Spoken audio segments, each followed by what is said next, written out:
sides of a coin isn't always a metaphor used in balanced situations. Let's take it for once to suggest how a side needs to be ripped off for the remaining to shine brightly. On one side, there's sparkling bangles, the most nutrient nourishment to your hair, her mustard oil-dipped fingers and their swirling movement across your head. On the other, there's a weight of your stance, every one of your opinions. On one side, there's sweet summons for dinner, and on the other, there's declaration of practicalities against your unrealistic dreams. On the head side, there's going for a walk together in the evening, arms laced up against one another's, and on the other, the arms have already broken up, and they return apart. On one side, there's a secret admiration and a silent pride in the symbolism of your pixie. On the other, there's reporting of the neighbor's storms masked is firsthand. On one side, there's a well-mannered daughter who can take care of her household, and her mom can continue with her teaching career. On the other, there's a responsible mother who backed off right on time just so her daughter could have dreams and be stubborn about her aspirations that go beyond teaching. On one side, there's more.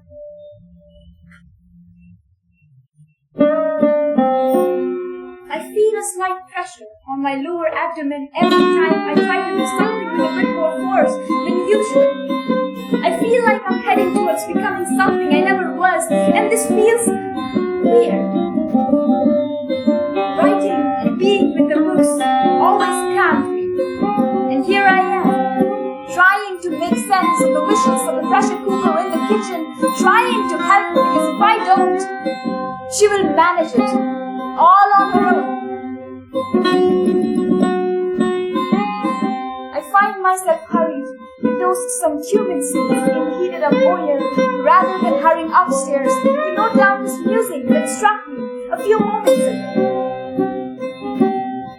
It would be my routine. I would feel the cool breeze striking my face at midnight when I stood on the terrace all alone. And now I fear somebody's figure watching me from a distance, and I hurry downstairs. With shifting priorities that make you listeners easier to understand and paint a picture of the character I'm talking about, I feel like I'm heading towards becoming the kind of woman I've mostly heard of. Can we not define a woman's being, avoiding a blurred vision of where she's always wanted to be? Can that vision still be the light that guides the definition of a woman? I hate it that I have to use these instances to convey a transformation as such, embroidered in fear, soaked in the art of letting things go, drenched in tiny droplets of validation that come from becoming the supporting fuel for somebody else's life. And maybe there's time until I become a woman complete to understand this softness and this divine entitlement of capability. But if I ever have to back off from the team of 18-year-old Kripa, 16-year-old Kripa, 13-year-old Kripa, and all other younger versions of me who sat down to plan a future for us, then I wish to never become one. If only we could redefine this transformation, state it and show it, how it does not have to cost an arm and a leg, neither the set of wings we're initially born with, to truly become a woman. Maybe then girls like me would start mustering the courage to stand unfazed by the shadows at night, to stand firmly against and outside of the pressure cooker, deafen the whistles that come in the way of mothers and daughters having a conversation across their assigned plates, tossing a coin, picking sides and not sticking to the same one every single time. Maybe then girls like me would look forward to becoming a woman and not find it weird.